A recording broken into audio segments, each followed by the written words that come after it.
A kú déédé àsìkò yìí, kókó inú ìwé ìròyìn la mú wá fún yín láti inú àwọn ìwé ìròyìn ilẹ̀ Nàìjíríà. Orúkọ tèmi ni Ọmágbémisọ́lá Ọmọlọ́rọ̀mádé. Igbákejì ààrẹ ìjẹta Àtíkù Abubakar ti darí ikọ̀ àwọn tó láàmì-laaka nídìí òṣèlú lọ ṣe àbẹ̀wò sí ààrẹ àná Muhammadu Buhari lánàá ọjọ́ Ẹtì ní ilé rẹ̀ ní ìpínlẹ̀ Kaduna, ṣùgbọ́n Àtíkù ṣàlàyé wípé kókó àbẹ̀wò wọn yìí ni láti lọ kí i fún ayẹyẹ ọdún ìtúnu ààwẹ̀, kì í ṣe láti dá ìṣọ̀kan sílẹ̀ fún ti òṣèlú. Lára àwọn tí ó lọ ṣe àbẹ̀wò láti rí gómìnà àná fún ìpínlẹ̀ Kaduna àti Sokoto, Nasiru El-Rufai àti Aminu Tambuwa. Àwọn yòókù ni gómìnà àná fún ìpínlẹ̀ Benue Gabriel Suswan, mínísítà fún ìròyìn àná Issa Pantami, gómìnà àná fún ìpínlẹ̀ Imo àti Adamawa Achike Udenwa àti Jibrila Bindo àti bẹ́ẹ̀ bẹ́ẹ̀ lọ. Àtíkù ṣàlàyé wípé òun kò rí ààyè àti wá ṣe àbẹ̀wò nígbà ìtúnu ààwẹ̀ látara iṣẹ́ ìlú rẹ̀ ní ìpínlẹ̀ Adamawa, níbi tí ó ti ṣe aṣojú Lamido Fombina ti Adamawa. Honorable Dr. Muhammadu Mustapha, nígbà tí ó ń bá àwọn akọ̀ròyìn sọ̀rọ̀, Àtíkù ṣe àpèjúwe àbẹ̀wò wọn ní ti ayẹyẹ ìtúnu ààwẹ̀. Nígbà tí wọ́n béèrè èròǹgbà wọn láti ṣe àgbékalẹ̀ ẹgbẹ́ alátakò ńlá, Àtíkù ní ìgbésẹ̀ ń lọ lọ́wọ́ lórí ìyẹn, ṣùgbọ́n ìyẹn kọ́ ni ó gbé àwọn wá sí ọ̀dọ̀ Buhari. Àbẹ̀wò yìí ń wáyé lẹ́yìn wákàtí 48 tí àwọn gómìnà láti ẹgbẹ́ òṣèlú All Progressives Congress (APC) tí Senator Hope Uzodinma darí lọ ṣe àbẹ̀wò kan náà sí Buhari. Ẹ̀kúnrẹ́rẹ́ ìròyìn wà nínú ìwé ìròyìn Punch tó jáde lónìí. Ọ̀pọ̀ àwọn ọmọ orílẹ̀-èdè Nàìjíríà tí wọ́n jápa lọ ilẹ̀ òkèèrè láti wá ibi ilẹ̀ gbé tọ́jú ni wọ́n ti ń já padà sí ilẹ̀ baba wọn pẹ̀lú àwáwí wípé ọ̀hún ò rọrùn. Ìrònú ti fẹ́ hàn wọ́n léèmọ̀ ní ilẹ̀ àjèjì. Ìgbésẹ̀ yìí yàtọ̀ sí ti àtẹ̀yìnwá, níbi tí ọ̀pọ̀lọpọ̀ mílíọ̀nù ọ̀dọ́ ọmọ Nàìjíríà ti ń jápa lọ Europe, Amẹ́ríkà àti Asia fún ìgbé ayé tó rọrùn ju ti tẹ́lẹ̀ lọ. Ní ọdún 2023 ní àjọ International Organization for Migration jábọ̀ wípé 260,000 ọmọ Nàìjíríà ni ó kàn sí wọn fún ìrànlọ́wọ́ láti jápa kúrò ní Nàìjíríà, tí ilẹ̀ United Kingdom jẹ́ àfojúsùn fún ìdá 80 nínú ọgọ́rùn-ún wọn 80%. Gẹ́gẹ́ bí àkọọ́lẹ̀ àjọ alámòjútó ìwé ìrìnnà NIS, ó lé ní 3.6 mílíọ̀nù ọmọ Nàìjíríà tí ó jápa lọ ilẹ̀ òkèèrè láàrin ọdún méjì, ṣùgbọ́n ní báyìí ọ̀pọ̀ wọn ló ti ń já padà láti wá tú ilé ayé wọn mọ́. Lára àwọn tí ó já padà tí ó bá akọ̀ròyìn sọ̀rọ̀ sọ wípé ayé ò dẹrùn bí àwọn ti lérò, ọ̀pọ̀ ìṣòro tí àwọn sì ń là kọjá ni ó farasin lábẹ́ ìgbé ayé tí àwọn èèyàn ń rí.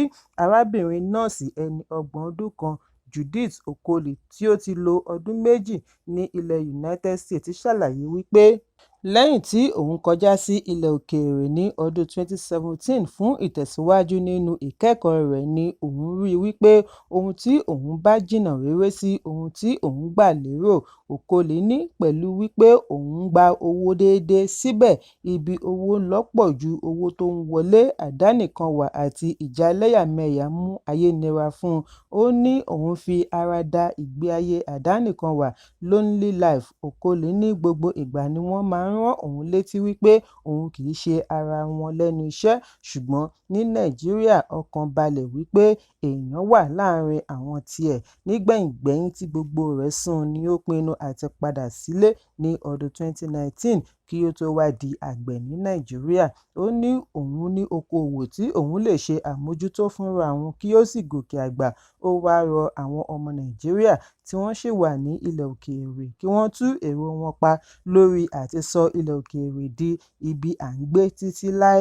Ẹlòmíràn tí ó jẹ́ ara orí ẹ̀rọ abánidọ́rẹ̀ẹ́ TikTok, Kenny Igo, tí ó ṣẹ̀ṣẹ̀ padà sí orílẹ̀-èdè Nàìjíríà láti United States, ní òun pinnu àti padà wálé lẹ́yìn tí ìbànújẹ́ ọkàn fẹ́ sọ òun di alárùn ọpọlọ.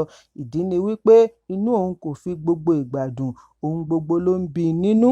Kò sí ààyè ọkàn. Kí ó tó kọjá àfaradà ni ó fi tètè dígbà-dagbọ̀n rẹ̀ já padà sí orílẹ̀-èdè baba rẹ̀. Ẹ̀kúnrẹ́rẹ́ ìròyìn wà nínú ìwé ìròyìn Punch tó jáde lónìí. Ikọ̀ ọlọ́pàá ìpínlẹ̀ Ondo ti fi ọwọ́ ṣìkún òfin mú afurasí tí ó ṣekú pa Alhaji Awoyinka Sumaila, oníṣòwò ní ìlú Ọ̀rẹ̀, ìjọba ìbílẹ̀ Òdìgbò, ìpínlẹ̀ Ondo. Sumaila, tí ó jẹ́ oníṣòwò ohun èlò kọ́lékọ́lé, ni àwọn agbébọn ṣekú pa nínú ilé rẹ̀ tí ó wà lọ́ọ̀kan Caring Heart Mega School ní agbègbè Ìdímango, Ọ̀rẹ̀. DSP Àyànládé Olúṣọlá, tí í ṣe agbẹnusọ ọlọ́pàá, ni ó ṣe àfihàn yìí nínú àtẹ̀jáde àná ní ìlú Àkúrẹ́. Olúṣọlá ní ọjọ́ 10 oṣù kẹrin ni ọwọ́ ba afurasí tí wọ́n pe orúkọ rẹ̀ ní Ìjàlọ ní ìlú Òṣogbo, ìpínlẹ̀ Ọ̀ṣun. Lẹ́yìn ọ̀pọ̀lọpọ̀ ìwádìí tó lọ́rìn ni wọ́n fi tọpinpin afurasí yìí láti Ọ̀rẹ̀ dé Òṣogbo. Lára àwọn ohun tí wọ́n bá nínú ilé afurasí yìí láti rí oògùn abẹnugọ̀ńgọ̀, ìbọn ìléwọ́ tí wọ́n ní ìgbàgbọ́ wípé òun ni ó fi ṣekú pa olóògbé. Ẹ̀kúnrẹ́rẹ́ ìròyìn yìí wà nínú ìwé ìròyìn Vanguard tó jáde lónìí. Ààrẹ ìjẹta Olúṣẹ́gun Ọbásanjọ́ ti sọ àsọdájú wípé kò yẹ kí ọmọ orílẹ̀-èdè kankan ó gbé nínú òṣì pẹ̀lú gbogbo àǹfààní ohun àmúṣọrọ̀ tí orílẹ̀-èdè ní. Níbi àpèjẹ kan tí ìjọba ìpínlẹ̀ Abia fi bu ọlá fún lánàá ní ilé ìjọba ìlú Umuahia, ni Ọbásanjọ́ ti ṣàlàyé wípé orílẹ̀-èdè kún fọ́fọ́ fún ohun àmúṣọrọ̀, ṣùgbọ́n èrè inú rẹ̀ túbọ̀ ń lálàsì látàrí ìnákúná àwọn olórí.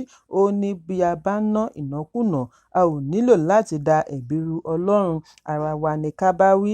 Ààrẹ ìjẹta gbóríyìn fún gómìnà ìpínlẹ̀ Abia Alex Otti fún bí ó ṣe ń ṣàkóso, èyí sì ṣe àfihàn pẹ̀lú bí aráàlú ṣe ń gbóríyìn fún ìṣèjọba rẹ̀. Ọbásanjọ́ ní àyípadà yóò bá orílẹ̀-èdè bí ó kéré tán gómìnà 18 bá lè ṣe dáadáa. Adarí ológun àná sọ pàtàkì ìpòǹgbẹ rẹ̀ fún ìgbáyégbádùn ará ìlú àti ojúlówó àwọn tí wọ́n ń ṣe ìjọba. Ọbásanjọ́ ní bóyá wọ́n kí òun tàbí òun kí wọn, wọn kò dá òun lóhùn. Ohun tí ó ṣe pàtàkì ni kí ọmọ orílẹ̀-èdè rí ohun tí ó tọ́ sí wọn nípa ìṣèjọba gidi. Ẹ̀kúnrẹ́rẹ́ ìròyìn yìí wà nínú ìwé ìròyìn Daily Post tó jáde lónìí. Federal Bureau of Investigation (FBI) ti fi ọwọ́ ṣìkún òfin mú ọmọ orílẹ̀-èdè Nàìjíríà kan, Mercy Ọ̀jẹ̀dèjì, ẹni ọdún 24, lórí ẹ̀sùn wípé ó lọ́wọ́ nínú ìwà jìbìtì, àgbékalẹ̀ ayédèrú ìwé-ẹ̀rí àti ìtàpá sí òfin ìrìnnà tí abánirojọ́ ní wọ́n ní lọ́kàn láti fi lu ẹnìkan ní jìbìtì mílíọ̀nù kan dọ́là. Gẹ́gẹ́ bí àlàyé láti iléeṣẹ́ agbẹjọ́rò fún ìjọba ilẹ̀ United States, Ọ̀jẹ̀dèjì lo ayédèrú transcripts, recommendation letters, resume àti English Proficiency Report láti fi rí ààyè wọlé fún ìkẹ́kọ̀ọ́ PhD fún ètò ẹ̀kọ́ chemistry ní Ifásitì Missouri St. Louis. Ayédèrú ìwé-ẹ̀rí wọ̀nyí ni ó fún un láǹfààní àti máa san $49,000 pẹ̀lú àwọn ẹ̀sùn wẹ́wẹ́ mìíràn tí ó dìrọ̀ mọ́ ọn.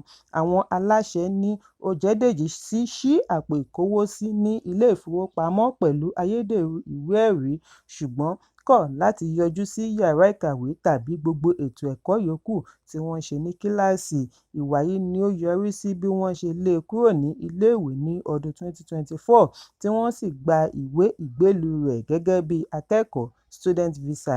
Ìwádìí Ọ̀jẹ̀dèjì bẹ̀rẹ̀ lẹ́yìn tí FBI bẹ̀rẹ̀ sí í gba oríṣiríṣi ẹ̀sùn jìbìtì lórí fífẹ́ romance scam mọ̀ nípa rẹ̀.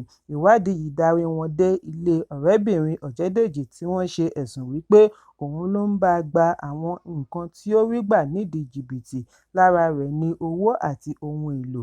Láàárín oṣù kejìlá ọdún 2023 sí oṣù kínní ọdún 2024 ni wọ́n rí 35 express mail package tí wọ́n tọpinpin dé àdírẹ́sì rẹ̀. Lápapọ̀, gbogbo pákéjì tí wọ́n rí gbà jẹ́ 193 tí wọ́n tọpinpin dé ọ̀dọ̀ Ọ̀jẹ̀dèjì pẹ̀lú jìbìtì orí ẹ̀rọ tí ó ń lù pẹ̀lú àwọn obìnrin. Gẹ́gẹ́ bí FBI ṣe jábọ̀, lẹ́yìn tí ilé-ẹjọ́ pàṣẹ kí wọ́n lọ yẹ ilé rẹ̀ wò ni wọ́n fi ọwọ́ ṣìkún òfin mú un pẹ̀lú ẹ̀sùn jìbìtì àti ayédèrú ìwé ìrìnnà sí ilé-ẹjọ́. Ó ṣeé ṣe kí Ọ̀jẹ̀dèjì rí ẹ̀wọ̀n 20 ọdún he bí ó bá jẹ̀bi níbi ìgbẹ́jọ́ rẹ̀ tí wọ́n fi sí oṣù tó ń bọ̀. Ẹ̀kúnrẹ́rẹ́ ìròyìn wà ní ìwé ìròyìn Daily Post tó jáde lónìí. Kókó inú ìwé ìròyìn tòní kò ní jù báyìí lọ. Ẹ pàdé mi ní ọjọ́ Ajé Monday fún àkọ́tún ìròyìn. Kí a tó lọ, ẹ má ṣaláì fi àkíyèsí yín ránṣẹ́ kí ẹ sì bá wa subscribe sójúnà wa lórí YouTube kí kókó inú ìwé ìròyìn lè máa tẹ̀ yín lọ́wọ́ ní kíákíá.